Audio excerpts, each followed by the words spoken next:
suis très heureux de vous retrouver. Notre invitée principale ce soir, c'est Anne Roumanoff. Anne Roumanoff, bonsoir. Nous sommes très heureux et fiers de vous accueillir ce soir. Vous êtes la nouvelle star de l'humour en France.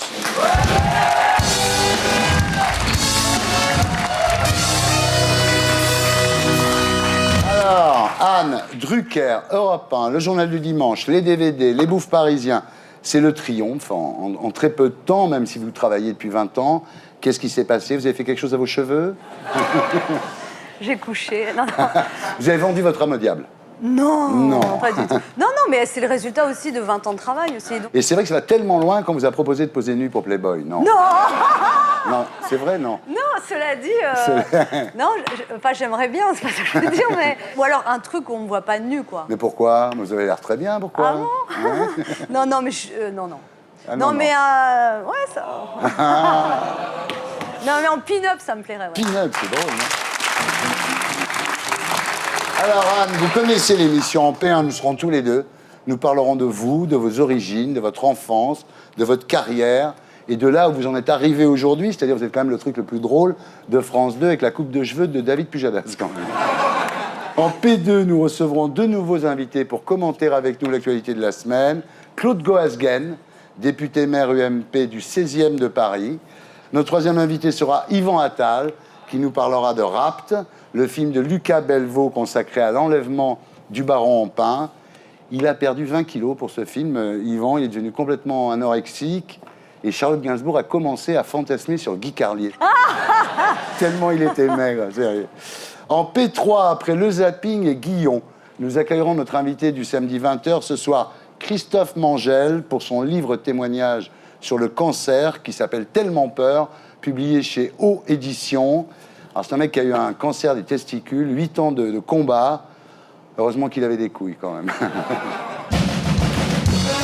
Voilà, l'émission s'appelle Salut les terriens et le groupe Les Gréments de Fortune.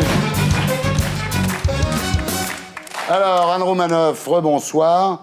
Alors, en préparant cette émission, je me suis rendu compte que si le personnage qui vous a rendu extrêmement populaire est bien français, vos origines sont quand même beaucoup plus diverses. Hein. Grand-mère maternelle juive séfarade du Maroc, s'appelait Cohen, première femme de lettres du pays, et qui a tout quitté pour épouser un catholique bordelais, Monsieur Cassou. Militaire, ouais. Ça, c'est la grand-mère maternelle. La grand-mère paternelle est également juive, mais ashkénaze. Elle venait de Russie avec son mari, qui éditait un journal pour ses compatriotes à Paris, c'est ça? Votre père, pendant la guerre, a dû se cacher et apprendre le catéchisme catholique, mais vous, en revanche, vous n'avez eu aucune éducation religieuse.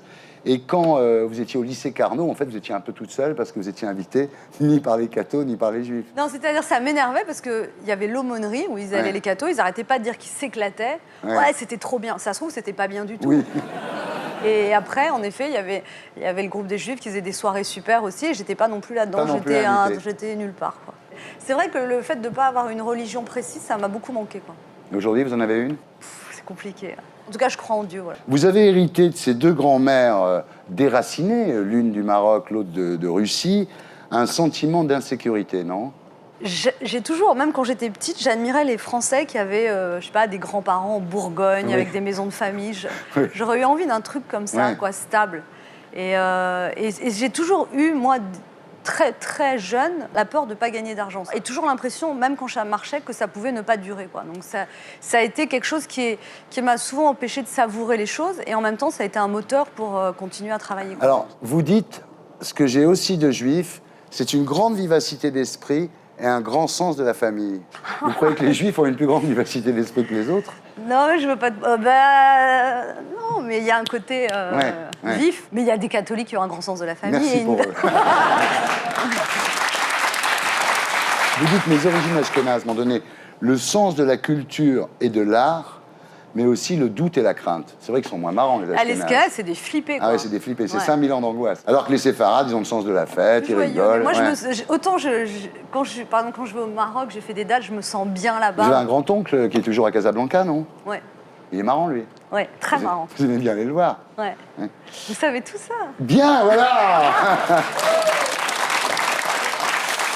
Alors, plus extraordinaire de toute l'histoire, c'est que vos parents étaient très intéressés par l'Inde. Donc après HEC pour lui et Sciences Po pour elle, ils ont rencontré un gourou qui s'appelait Swami Prajnampad, hein, et qui va les guider sur la route de la sagesse orientale. Ils avaient le crâne rasé, vos parents? Non, non.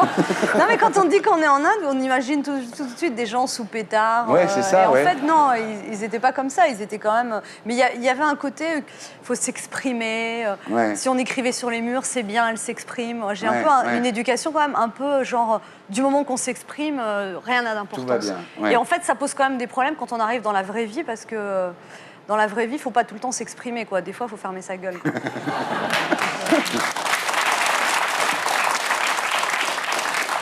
Vos parents ont édité des livres qui expliquaient l'enseignement de ce gourou. Vous avez lu ces bouquins? J'ai lu les bouquins que mon père a écrits sur lui, oui. Ouais.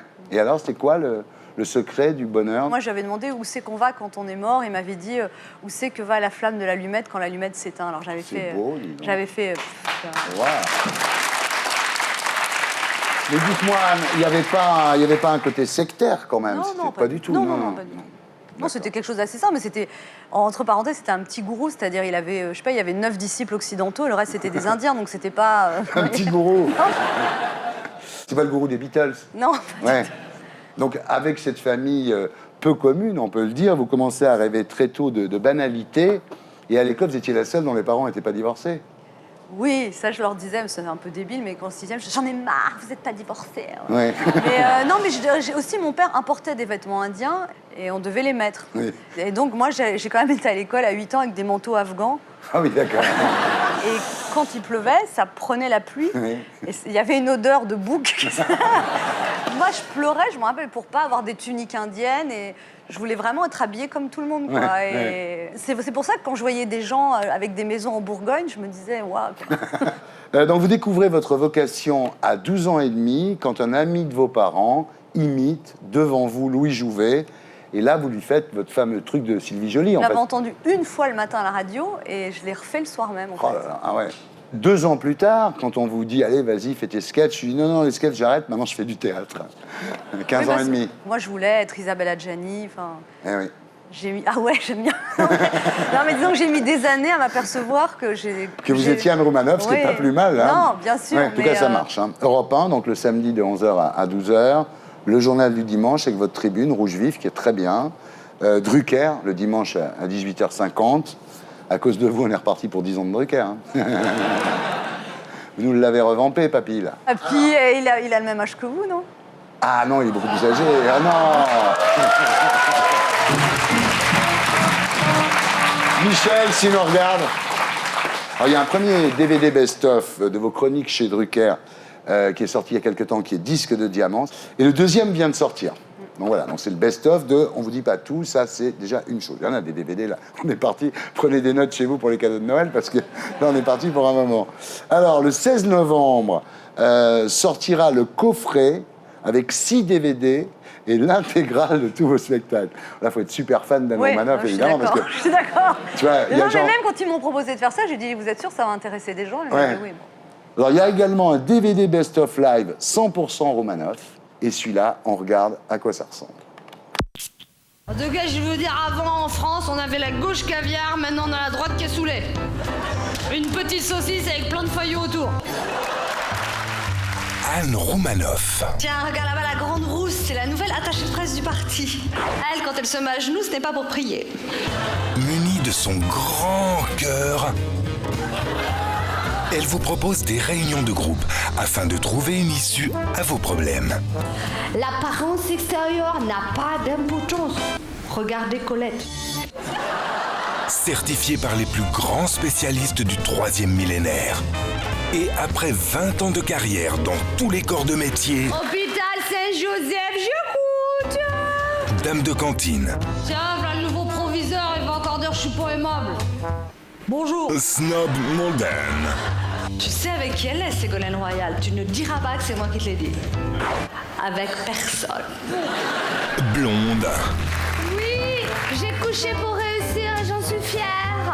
Il y en a qui couchent et qui ne réussissent pas. Maman. Non, mais ne pleure pas, mon cœur. On va gommer. La maîtresse ne veut pas que tu gommes. Alors on va rayer. Elle ne veut pas non plus que tu rayes. Elle nous fait un peu qui est ta maîtresse. Elle vous propose ses meilleurs services réunis dans 2 objets exceptionnels et vous dit tout. Manger 5 fruits, mais moi j'en mange des fruits et légumes. Du raisin liquide. Un stage pratique vous sera également proposé. Tous les parents connaissent, ce sont les courses au supermarché avec un enfant en bas âge. 100% Romanov.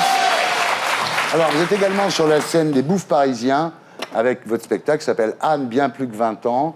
Et le 15 janvier, vous partez en tournée dans toute la France. Voilà. Anne, vous avez déclaré « Si j'étais belle, je ne serais pas comique ». Est-ce que le succès a compensé les problèmes de séduction que vous aviez étant jeune?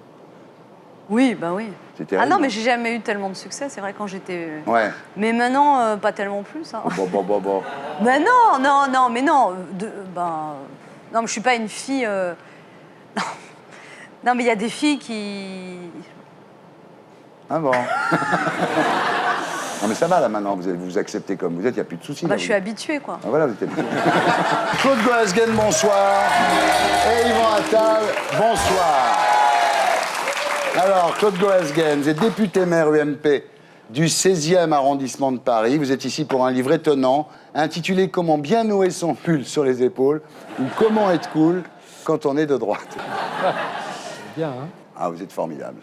Il faut savoir, la première cause de mortalité dans le 16e arrondissement, c'est des pulls trop noués sur les épaules. Alors, cette semaine, les médias ont ressorti des propos tenus l'été dernier par l'écrivaine Marianne Diaye dans Les Inrecuptibles. Il faut dire que depuis, elle a eu le prix Goncourt. Elle explique pourquoi elle s'est installée à Berlin en 2007 avec son compagnon et ses enfants. Elle a déclaré « Je trouve détestable l'atmosphère de flicage et de vulgarité qui règne en France aujourd'hui. Besson, Hortefeux, ces gens-là, je les trouve monstrueux. Je trouve cette France-là monstrueuse. » Alors Éric Raoult, évidemment, s'est énervé. Il a dit « Mais il y a le droit à l'expression, d'accord, mais c'est pas le droit à l'insulte. Il faudrait un devoir de réserve pour les lauréats du prix Goncourt. » C'est pour le moins saugrenu, quoi, Ouais. hein, comme proposition. D'accord. Non, bien sûr, il ne faut pas de devoir de réserve. Cela étant, elle aurait pu quand même s'abstenir de balancer comme ça, parce que je ne pense pas que la France soit un pays fliqué. Ouais. Je ne crois pas. Il y a même des endroits où il n'y en a pas assez. Ah, Et c'est peut-être les endroits de Raoult. Elle dit ce qu'elle veut, elle est libre. Ouais. Et puis lui, Raoult, enfin, c'est pas une lumière non plus. Ah, mais il est dans un coin difficile. Mais il aurait dû s'abstenir, Ouais. devoir de réserve du prix Goncourt, quoi. C'est délirant, quoi. ouais. En plus, râler, gueuler, ça fait partie de l'identité nationale, non? Ah, ça, c'est sûr. Ouais. Le français est râleur, d'où qu'il soit. Alors, vous êtes le premier élu parisien, vous êtes emparé de ce débat lancé par Éric Besson sur l'identité nationale, mais vous connaissez quoi dans le 16e sur l'identité nationale à part les femmes de ménage? Moi, mais je n'ai pas vécu toute ma vie dans le 16e. Ouais. Mais c'est un thème dangereux pour la droite, hein, contrairement à ce qu'on dit. On dit on va récupérer les voix du Front National. Les gens du Front National, ils pensent qu'on va dire l'identité nationale, c'est pareil qu'en 1930 ou en 1910. On ne va pas dire ça. On va dire la France a changé depuis 1945-1950. La France est forte de sa diversité. Retrouvons une identité nationale tournée non pas vers le passé, mais vers l'avenir. Et ça, c'est un débat qui, contrairement aux apparences, est plus dangereux pour la droite que pour la gauche. Dans ce débat-là, il y a les bienfaits de l'immigration. Enfin, ouais, il y a des questions intéressantes qui sont posées. Après, moi, j'ai pas une sympathie particulière pour Éric Besson, donc voilà. Après, Moi non plus, hein. Ah bon? Lui, il est contre l'ouverture. Vous n'avez pas peur que le pays des droits de l'homme devienne le pays du droit des Français, non? Par rapport aux autres pays européens, la France est un pays beaucoup plus accueillant que les autres. Ouais. Et moi, je trouve d'ailleurs qu'on a été trop loin dans l'assimilation. Il faut lâcher du lest. Parce que quand on a des Africains, des Maghrébins, des Hongrois qui viennent, ils nous apportent une partie de culture supplémentaire. Moi, je crois beaucoup à un espèce de mélange d'intégration et un peu quand même de communauté. Ce qu'il faut, c'est que les communautés respectent la loi. La France n'est pas un pays qui doit imposer, c'est un pays qui doit accepter la diversité. Mais expliqué comme ça a l'air très sympathique, oui. Oui. Merci. Mais je suis pas sûre que ce soit aussi... Oui, il y a de l'arrière-pensée, sûrement. Sûrement. Enfin, il vaut mieux quand même que le Front National vote pour la majorité que de voter pour le Front National. Ça dépend ce qu'on est obligé de leur raconter pour les Voilà, faire voter c'est pour la ça. majorité C'est après. pas- Mais ce que je viens de dire va pas trop leur plaire. hein. Non. Évidemment, il y a des aspects un peu dangereux dans cette histoire, mais je me souviens avoir vu un film américain, Two Lovers. Ouais. Et il y a une scène où il y a un jeune juif qui fait sa bar mitzvah. Et dans la célébration de la bar mitzvah, il y a aussi bien des drapeaux juifs que des drapeaux américains. Et j'ai trouvé que c'était vraiment aussi, hein. une belle idée. Ça veut dire qu'on sent, par exemple, aux États-Unis, qu'il y a ce sentiment de partager tous les mêmes choses, mais il n'y a pas une communauté qui est mise de côté. c'est vrai. Et en même temps, il y a ce sentiment d'être tous américains, alors que nous, on a l'impression qu'on fait le chemin inverse. Et nous, on essaye de faire de tous les étrangers des petits descendants des Gaulois. Exactement. Alors le 16 décembre a lieu une réunion publique consacrée à l'identité nationale à la mairie du 16e. Il y a des caméras. Ben oui, j'espère. Oui, Ça va être drôle quand même, parce que là, ils vont quand même balancer sur les bougnoules, non, quand même? Oui, sûrement. Mais oui. il vaut mieux que ça sorte comme ça, parce que d'abord, je répondrai. Ouais. Et puis, on aura un vrai débat, quoi. Il faut en parler des choses. À force de ne pas en parler, ça fait les rumeurs. Et la rumeur, c'est pire que tout. Ils ont changé la droite, hein. C'est vrai, hein? Non, mais c'est un problème très important pour la France de demain, sinon ça va péter. Hein. Ouais. C'est clair. Ouais. Alors, Yvan Attal, rebonsoir. Comment va Charlotte?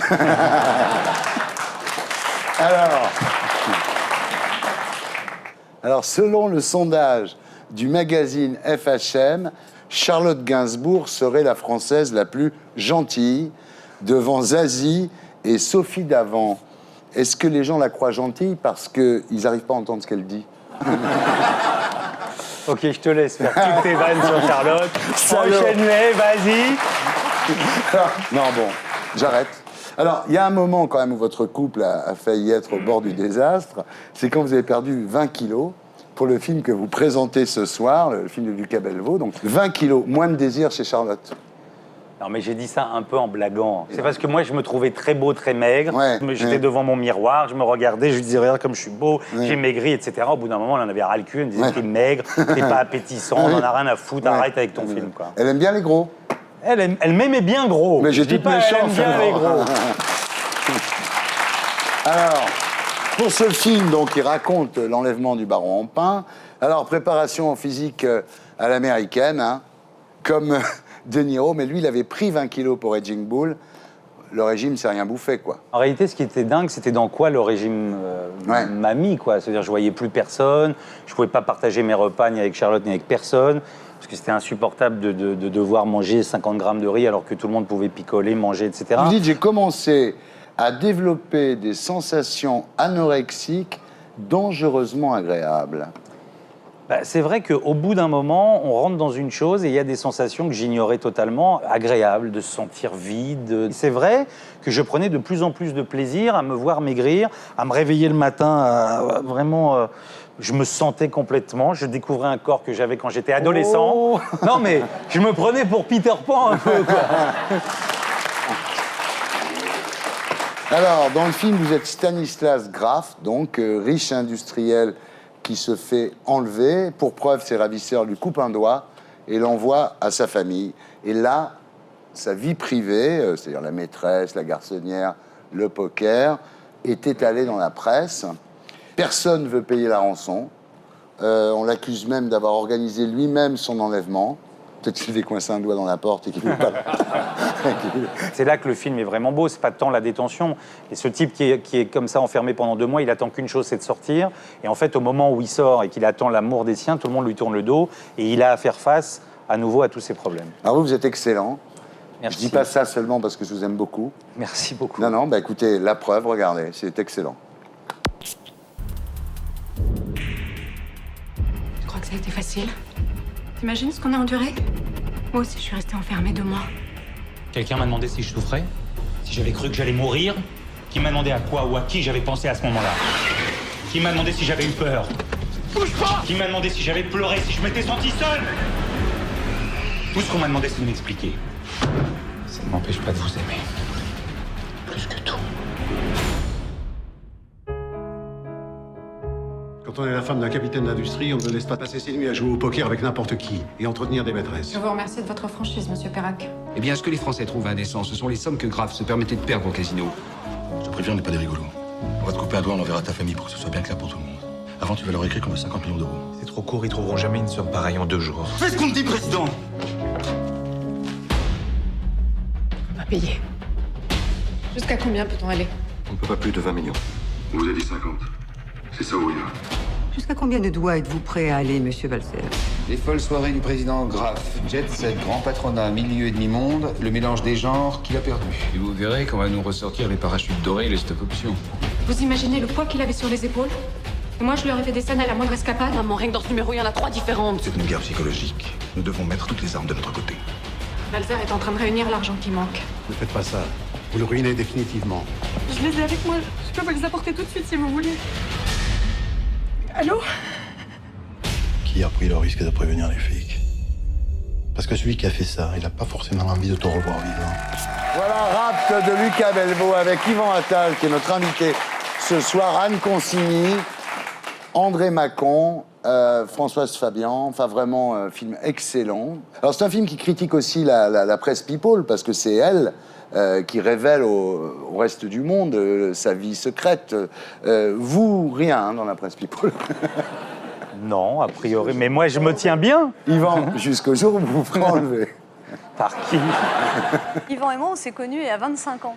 Ouais. On était dans les cours de théâtre ensemble. Ah ouais. En fait, quand je suis arrivé au cours Florent, la première scène que j'ai travaillée, c'est avec Anne. J'avais été répétée chez lui en banlieue. Dans sa chambre, il avait des posters d'Al Pacino. Et je me dis... Bah ouais, bien et entendu. non, et je m'étais dit, comment il se la... Enfin, Ouais. moi, je m'étais... C'est pas se la péter, au contraire, c'était minable. Oui, non, mais je c'est trouvais beau. ça... Et après, je trouvais Oh, ta ça... gueule.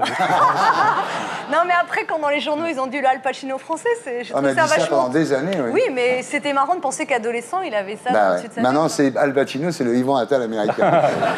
Pour vous dire, on passe maintenant aux commentaires de l'actualité de la semaine avec les infos de Blacko, et c'est Joseph Massé-Scarron, directeur adjoint de Marianne et directeur du magazine littéraire, que nous retrouverons en plateau après le Magnéto.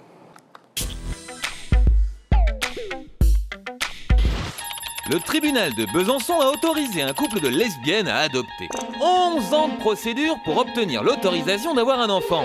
Quand on pense que les hétéros peuvent avoir un mouflé en 9 mois sans demander à personne, ben si ça c'est pas de la discrimination. Pourtant en France, il y a près de 100 000 familles homoparentales. Bah ouais, c'est tout à fait possible d'adopter quand on est homosexuel, mais à une seule condition. Ne surtout pas dire qu'on est homosexuel.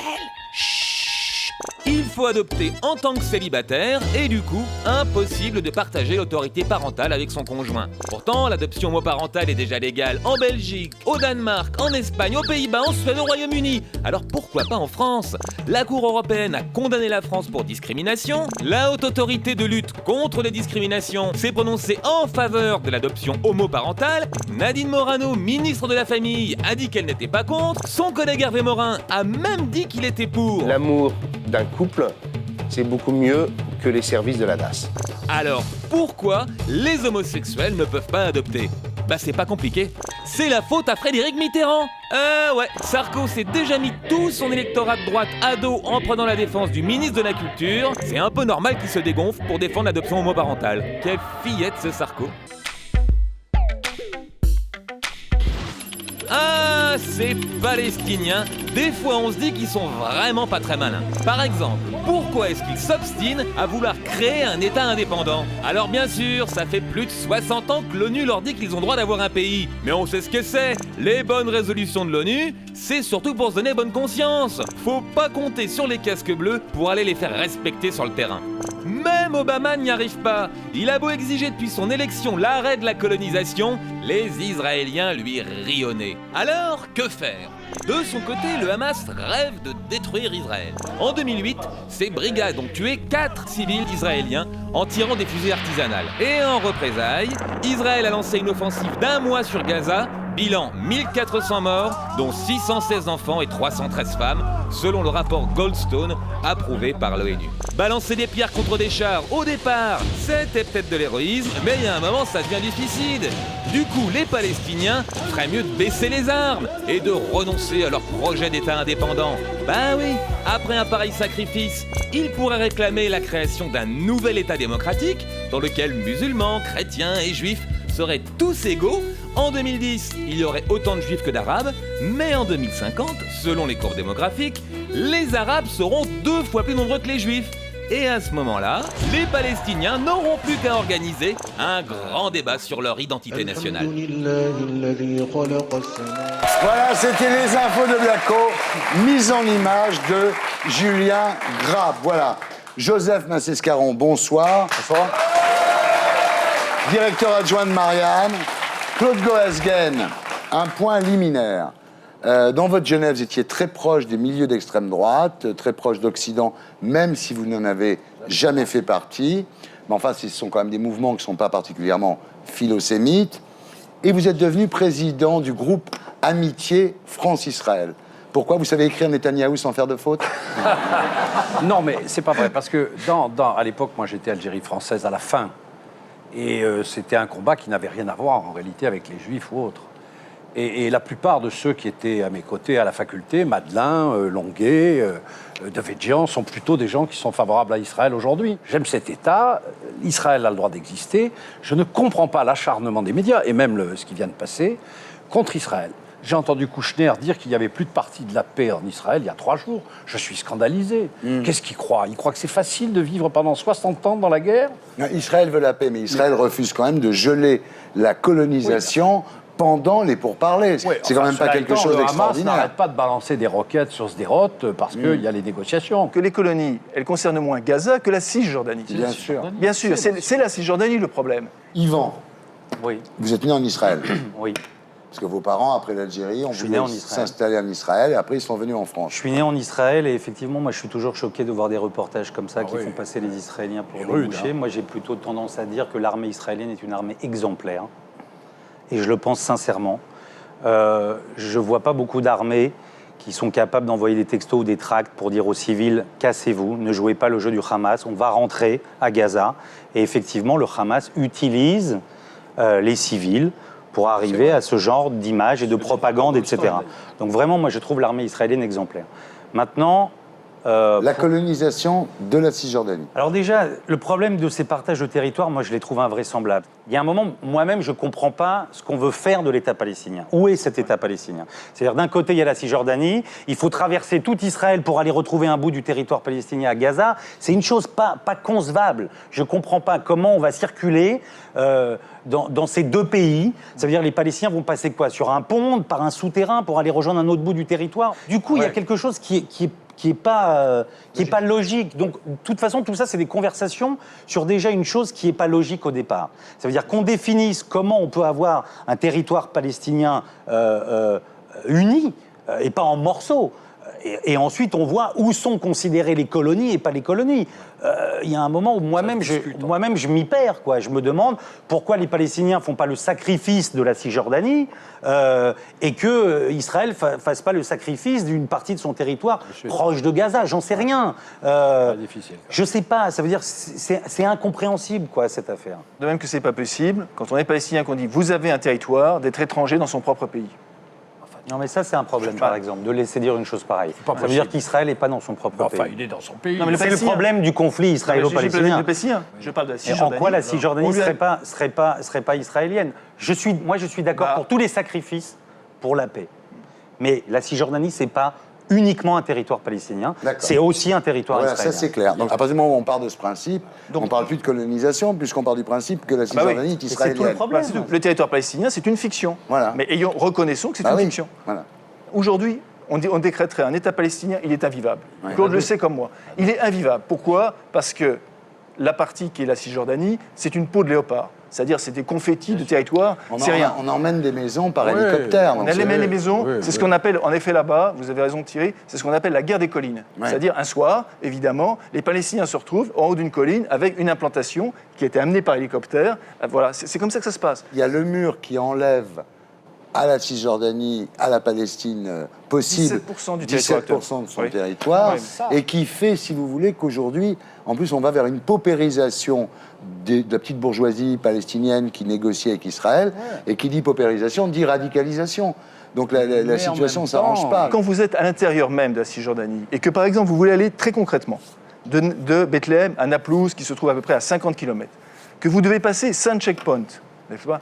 c'est invivable commercialement. Ouais. C'est invivable. Et ce que vous avez dit est très juste. C'est-à-dire, la croissance d'Israël, qui heureusement dure encore aujourd'hui, avait réussi à créer une sorte de bourgeoisie moyenne palestinienne, par exemple à Ramallah ou à Bethléem. Aujourd'hui, avec le mur, avec l'asphyxie des colonies, ils vont se radicaliser. Et ce n'est pas le Hamas qui est en train de menacer. Tous les observateurs de la région le savent. Aujourd'hui, le danger, ce n'est pas le Hamas, c'est le salafisme. Ouais. Et c'est autrement plus radical que le Hamas. Tant qu'on colonise son voisin, c'est difficile de... C'est désordre. Mais c'est bien, oui, mais ça peut se négocier. Mais que le Hamas arrête de tirer sur Israël à partir de sa base. Le monde entier donne toujours des leçons à Israël. Mais Israël a des défauts, mais il n'a pas plus que les États-Unis. On parle du rapport Goldstone. J'explique à mes amis téléspectateurs que le rapport Goldstone est un rapport qui dénonce Israël et le Hamas au moment de la guerre à Gaza, en parlant de crimes de guerre et de possibles crimes contre l'humanité. Voilà. Alors, la Commission des droits de l'homme, président libyen, secrétaire général iranien, rapporteur pakistanais et russe. Non, alors moi, je veux bien que ça soit la Commission des droits de l'homme, mais si la Commission des droits de l'homme, elle est aux mains de ceux qui ne pratiquent pas les droits de l'homme, moi j'étais à Genève, sur Durban. J'ai vu ce spectacle extraordinaire, des démocraties qui écoutaient Bush B, l'orateur libyen. Tout le monde sait que la Libye n'applique pas les droits de l'homme. Goldstone, c'est très dangereux. Pourquoi l'ONU l'a validé, alors? L'ONU l'a validé parce que la majorité est plutôt favorable aux Arabes, aux pays africains, et qu'il y a une minorité qui n'a pas su s'exprimer. La Grande-Bretagne et la France ont lâché les États-Unis dans ce truc. L'ONU s'est trompée, c'est clair. Anne, c'est terrible pour vous, là. Là, j'aimerais pas être à votre place, parce qu'être obligé de conclure, là, de dire quelque chose d'intelligent, Non, mais c'est que quand tu veux foutre la merde dans un dîner, tu parles de ça et t'en as pour jusqu'à 8h du matin. Ça, c'est sûr. Là, c'est pas pour foutre la merde, c'est parce que Netanyahou était chez Obama et ensuite chez Sarkozy cette semaine. Sujet suivant. Il n'y a pas de sujet suivant. Nous accueillons notre invité du samedi 20h. Ce soir, Christophe Mangel. Pour son livre témoignage sur le cancer, Tellement peur, chez O Éditions. Toujours en compagnie de Anne Roumanoff, Claude Goasguen et Yvan Attal. Christophe, bonsoir. Vous êtes ici donc pour votre livre intitulé Tellement peur, dans lequel vous racontez le combat que vous avez mené depuis 8 ans contre le cancer. Au niveau du score, vous en êtes où? J'en ai fait 5. Si on les compte, j'en ai fait 5. Mais pour moi, c'est un cancer et plusieurs récidives. Ouais. Alors dans ce cas-là, on se contenterait du match nul, j'imagine, non? Complètement. Alors 8 ans avec le cancer, finalement, vous avez vécu plus longtemps avec le cancer qu'avec n'importe quel autre mec dans votre vie, non? C'est ce que je dis, oui. En tous les cas, vous êtes souriant, c'est fantastique. Quand on voit ce qui vous est arrivé, on en reparlera à 20h. En attendant, j'accueille Stéphane Guillon. Bonsoir mon petit Stéphane. Bonsoir, vous allez bien? Ça va? Oui, ça va fort bien, je vous remercie.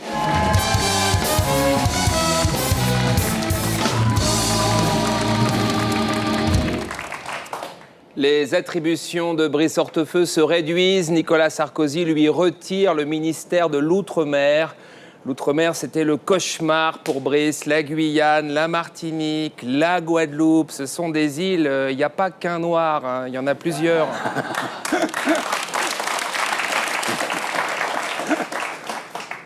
Éric Besson promet des bourses aux bons élèves de l'immigration. Pour l'obtenir, il faut décrocher un bac avec mention très bien et opter pour une filière d'excellence. L'élève doit compenser le fait de ne pas être français au départ.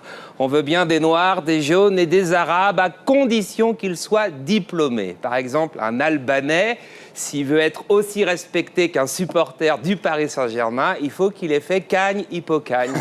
Sinon, on n'en veut pas. On n'en veut pas. C'est comme ça. Des images chocs sur les paquets de cigarettes dès 2010. Après le flop de la vaccination, pourquoi ne pas mettre la photo de Roselyne Bachelot sur les paquets? Ça ferait office de répulsif. Dès que les Français la voient, ça les paralyse.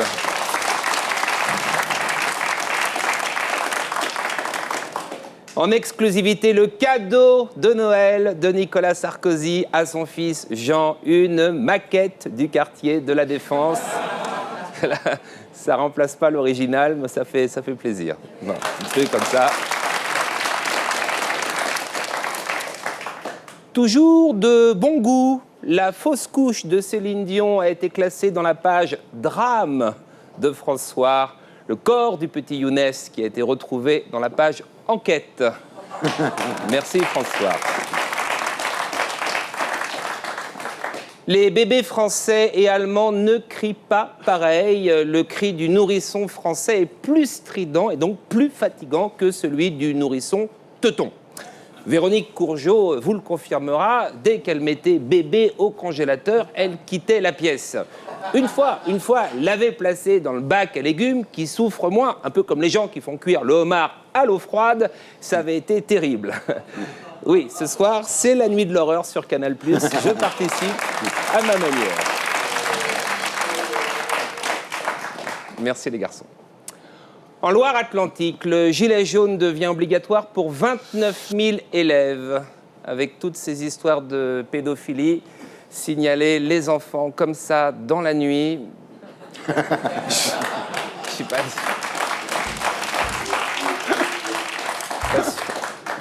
Sortie d'un produit miracle pour nettoyer les pierres tombales avec un flacon de 500 millilitres vendu 16,90 €, lustré jusqu'à 15 tombes. Un achat intelligent pour France Télécom avec 2 flacons. Ils font plaisir à tous leurs salariés disparus cette année. Merci France Télécom. La France bat le record du plus gros tiramisu. Oui, on va certainement ne pas être sélectionné en Coupe du Monde, donc on essaye de briller ailleurs. C'est pas facile, mais enfin pour l'instant, le plus gros tiramisu, c'est nous. Hein.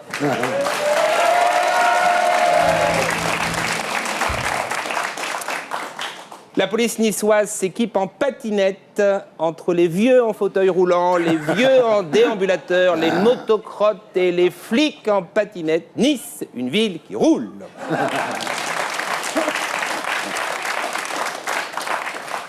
Comme disait Jean-Yann, la promenade des Anglais, c'est bien le seul endroit où les chiens glissent sur les crottes des vieux.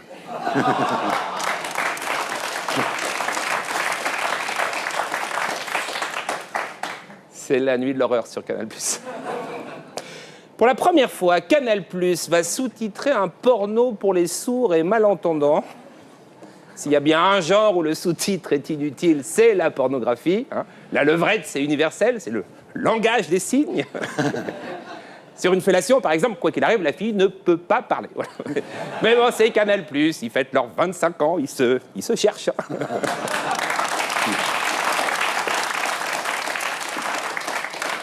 Jean-Jacques Debout s'interroge, à quoi bon continuer l'alcool ?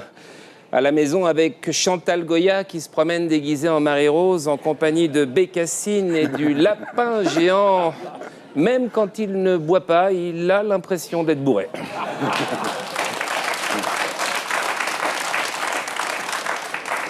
Le 13 novembre sera désormais la journée de la gentillesse, dite aussi journée Michel Drucker. C'était hier. Donc je vais terminer par 2 brèves extrêmement gentilles. Ariel Dombal va présider le jury Miss France 2009. Excellente idée. Quoi de mieux qu'une vraie beauté naturelle, sans la moindre retouche pour incarner cette cérémonie. C'est sympa. Patrick Bruel nous a présenté sa fille. Non, pardon, c'est sa nouvelle copine. Ouais. C'est la journée de la gentillesse, mais quand même, il y a des limites. Hein. Pas non plus, pas déconner. Voilà. Merci, à la semaine prochaine. Merci beaucoup. Stéphane. Au revoir. À la semaine prochaine. Et d'ici là, retrouvez-le sur canalplus.fr. Et maintenant, on passe à l'invité du samedi 20h.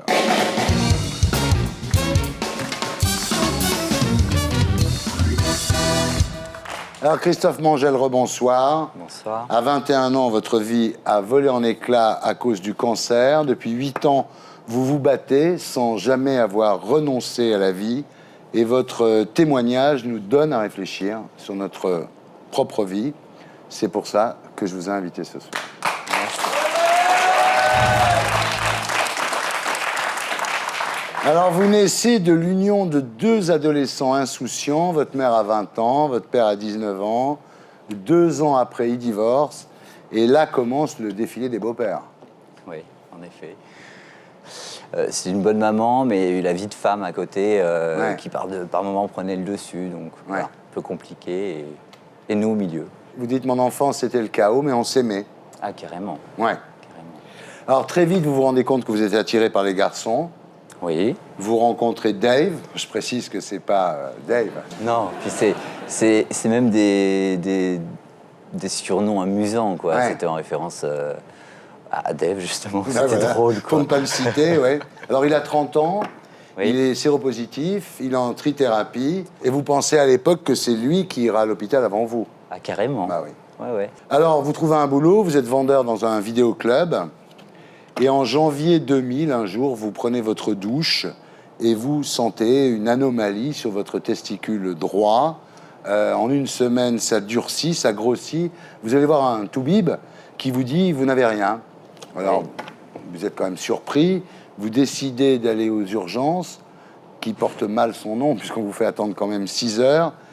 Et là, ce qui est incroyable, c'est que l'urologue diagnostique une infection et qui vous donne des antibiotiques, en fait. On met une double ration derrière parce qu'on se rend compte que ça dégonfle pas. Ouais. Parce que ça commence à gonfler. On propose pas une échographie testiculaire tout de suite, on pense pas au cancer tout de suite et on ballotte et puis ça dure 3 semaines comme ça. Voilà, alors ça continue à durcir, à gonfler. Alors, effectivement, des amis vous alarment, vous y retournez, vous attendez des heures, vous dites un peu comme si j'étais puni. Échographie, et là, effectivement, on dit il faut opérer. Mais on parle toujours pas de cancer, hein. Le mot n'est jamais prononcé. Ce qui intéresse le médecin, c'est surtout de... C'est assez scandaleux, mais c'est comme ça. C'était de me garder pour faire l'opération, pour faire l'ablation testiculaire. Pour lui, c'était intéressant. Ouais. Le nez attrayant. On vous pose une prothèse, évidemment, pour remplacer le testicule. Alors, vous prenez les choses avec une certaine philosophie. Hein. Vous recevez des amis à l'hosto et vous dites « Cette couille a eu droit à un enterrement de première classe avec tous les honneurs durant son rang ». C'est-à-dire qu'en fait, vous vivez ça plutôt bien. Bah oui, parce que j'ai pas compris que c'était un cancer. Donc, pour le coup, on m'enlève le testicule parce qu'il m'avait l'air foutu, que le noyau était périmé, quoi. On vous dit quand même à un moment que la tumeur est maligne, donc il faut faire de la chimiothérapie. Mais voilà, quoi, on dit toujours pas cancer, en fait. On dit tumeur maligne. On dit... Le mot cancer arrive au moment où on parle de chimiothérapie. C'est-à-dire que je comprends que j'ai un cancer quand en sortant de l'hôpital après l'ablation, on me dit qu'il y en aura pour 3 semaines, 4 semaines à apprendre à marcher pour la convalescence. Et puis on me dit par contre, il faut vraiment revenir entre-temps pour rencontrer un oncologue. Alors là encore, sur le coup, c'est un mot un peu déguisé quand on n'est pas dedans. Oncologue, c'est pas cancérologue. Oui, c'est ça. Oui. Alors voilà, donc vous découvrez le service d'oncologie. Alors là, évidemment, ça commence à être un peu plus flippant parce que vous rencontrez des gens qui ont plus de sourcils, qui ont plus de cils, qui ont des perruques, qui ont une peau blanche, parfois jaune. Vous dites des momies dans votre bouquin, quoi. Ça rajoute un poids supplémentaire. Donc vous débarquez dans ce monde-là. L'oncologue vous annonce une rémission complète, mais il vous demande de faire un bilan sanguin et un scanner de contrôle tous les 3 mois. Et à ce moment-là, sur le plan amoureux, ça se passe pas très bien, puisque vous quittez le fameux Dave pour un dénommé Julien. Et quand Julien vous quitte à son tour, vous vous lancez à corps perdu dans la fête, etc. Et vous oubliez complètement d'aller faire vos contrôles. Et un jour, vous percevez une sensation au testicule gauche, évidemment, qui réveille de mauvais souvenirs, alors qu'en fait, la récidive est que de 2%. Donc vous dites, c'est pas possible que ça tombe sur moi. Voilà, c'est ça l'histoire. Exactement. Le cancer bilatéral, on est 2% à le faire. Je suis à l'aube de mes 25 ans et tout change. Bah oui. Le problème de l'opération des 2 testicules, évidemment, c'est que vous n'avez plus de testostérone et que toute votre vie, vous êtes obligé de faire toutes les 3 semaines des piqûres de testostérone. Voilà. Alors, rechimio, enfin voilà, c'est-à-dire que la fin de la 2e chimio, vous êtes quand même beaucoup plus profil bas qu'après la première. Hein. Au moment de la récidive du cancer bilatéral, comme je suis dans les 2%, pourquoi ne serais-je pas aussi dans les 2% ou même pour un cancer de bon pronostic, je passerai l'arme à gauche. Et donc là, on commence à flipper. Ça devient de pire en pire. C'est-à-dire qu'à un moment, il y a une accumulation de malheurs sur vous. Là, vous avez mal au dos. On découvre que c'est des ganglions autour du rein gauche. Vous faites 4 cures, c'est inefficace et il faut opérer de nouveau. C'est-à-dire que là, ça devient hard. Ce qui est très difficile, c'est cette opération derrière. Où là, j'ai pris conscience que la douleur n'était pas réglée sur tous les fronts et que quand on propose de la morphine pour un sujet cancéreux qui, en premier effet secondaire, a des nausées, parce que la morphine, ça me faisait quoi? Ça me faisait vomir. Et quand vous êtes ouvert de là à là avec des agrafes dans le corps, c'est pas possible. Donc on choisit soit de vomir avec les agrafes qui vous déchirent le corps, soit d'arrêter de vomir et de supporter la douleur. Quelle douleur? C'est-à-dire que ça, c'est la partie visible quand on vous ouvre, mais à l'intérieur, il y a toutes les cicatrices, puisque le rein, je vous rappelle, est derrière. Bien sûr, bien sûr. Voilà. Alors donc, après les testicules, après le tour du rein, c'est une accumulation incroyable. On découvre, vous savez, des taches sur les poumons, le cancer est sain, et il n'est pas opérable, parce que là, ça ne s'opère plus. Après, c'est uniquement de la chimio, et vous retournez, comme vous dites, chez les fantômes. Jusqu'à présent, j'ai été suivi dans un hôpital parisien, les petits hôpitaux qui font garder les petites structures où, à force d'y passer, on vous connaît bien et vous n'êtes pas qu'un dossier qu'on perd. Là, je rentre à l'Institut Gustave Roussy, l'usine à cancer, quoi. C'est abominable. Vraiment un endroit abominable sur lequel, en plus, je deviens un cobaye par la force des choses, parce que... Un cobaye, puisqu'on essaie sur vous une nouvelle molécule qui s'appelle le Taxol, qui provoque chez vous des spasmes d'une violence inouïe. Vous dites des hurlements intérieurs, ça vous fait un mal de chien. Il y a un toubib qui vous dit, il est coriace votre cancer, il vous a pas lâché, mais vous non plus, vous l'avez pas lâché. C'est le seul qui m'a redonné la patate, alors que j'ai rencontré plein de monde là-dedans. Mais bon, après, les infirmières, c'est autre chose, c'est elles qui font tout le boulot. Mais l'hématologue a eu un discours différent des autres. C'était, il y a 2 solutions. Quand on a tout ce qui vous arrive, soit on se balance par la fenêtre, soit on ne le fait pas. Et je pense qu'il ne faut pas le faire parce que, comme vous avez tenu jusque-là, malheureusement, le fait de s'être soigné m'a permis de vivre d'autres récidives, finalement. Voilà. Et donc... ça valait le coup encore pour lui de tenter cette dernière marche, parce que c'était vraiment une dernière marche. Là, vous touchez la mort, et il y a une très belle scène dans votre bouquin. C'est une nuit, il y a une femme, une infirmière, qui vous touche comme ça, et qui touche votre peau, et ça vous rend la vie d'une certaine façon. Oui, parce que... En plus de supporter tous ces traitements abominables qui m'ont fait perdre 30 kilos de ce que vous voyez là, et je ne tenais pas debout quand je sortais de l'hôpital, c'est l'enfermement qu'on supporte. Ensuite, après, les testicules, les reins, les poumons, cancer du foie. Eh oui. Nouveau traitement, bon résultat. J'ai mis 1 an et demi à la récupérer, mon foie. J'ai fait 1 an et demi de chimiothérapie, mais... c'était une visite par semaine à l'hôpital. Je prenais ma dose. J'étais un shooté à la chimio. Qu'est-ce qui vous a aidé à tenir? C'est Dieu? C'est votre maman? C'est vos copains? C'est quoi? Non, Dieu, non. Non. Ma famille, mes amis, et puis mes passions, l'envie d'écrire. Moi, l'écriture m'a sauvé, quoi. Alors aujourd'hui, tout va bien. Vous dites, je ne suis pas miraculé ou survivant. Je suis juste un jeune homme vivant. Et j'aime la vie à la folie. J'adore la vie. Même s'il y a plein de trucs pas drôles, mais j'aime la vie. C'était trop tôt pour partir. C'est étonnant, non? Une espèce de courage comme ça. Vraiment, la mort ne voulait pas de vous, parce que franchement, vous êtes passé à côté extrêmement souvent. On a flirté ensemble, mais ça n'a pas marché pour le moment.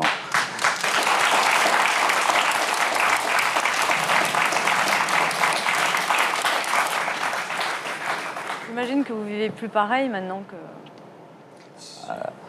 C'est-à-dire que quand je vais trop bien, je me prends la tête comme tout le monde. Mais sinon... Non, mais pour des petits trucs, vous vous rendez pas malade, je veux dire. Mais ça m'arrive, mais moins qu'avant. Voilà. Aujourd'hui, ça va? Oui. Vous êtes en forme, en tous les cas, vous avez l'air, vous êtes souriant, vous êtes très en forme. Vous avez des traitements encore? Non, c'est fini? Non, depuis 2 ans, je n'ai plus de... Je ne vais pas me porter malheur, mais de taches dans le corps. J'ai un corps sain, des belles cellules qui fonctionnent pour le moment. Et donc pas de traitement, et je mange ce que je veux. Le seul problème de tout ça, c'est que ça crée des handicaps physiques. Je suis super fatigué, quoi. Donc il faut que j'aménage toujours mon temps. bon, pour quelqu'un de 30 ans, ouais. C'est le côté un peu dommage, mais je suis vivant, donc c'est pas grave. Belle histoire, non? C'est un encouragement pour les autres. Ouais, merci beaucoup en tous les cas de votre témoignage, Christophe. Voilà, c'était Salut les Terriens avec Anne Romanoff, qu'on peut voir au Bouffe Parisien, plus tous les DVD qui défilent sur votre écran. Merci Anne d'avoir été avec nous. Claude Goasguen pour l'ensemble de son œuvre. Yvan Attal pour Rap de Lucas Belvaux qui sort le 18 novembre en salle. Joseph Massescaron de Marianne. Christophe Mangel pour Tellement Peur chez O Édition, merci. Je vous laisse avec mes amis d'Action Discrète et de Groland Magazine. À la semaine prochaine.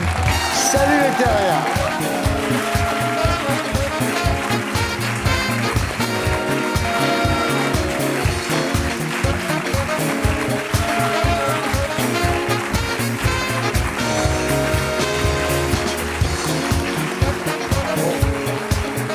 Et pour être sûr de ne rien rater de Inarditube, abonnez-vous et mettez un pouce bleu.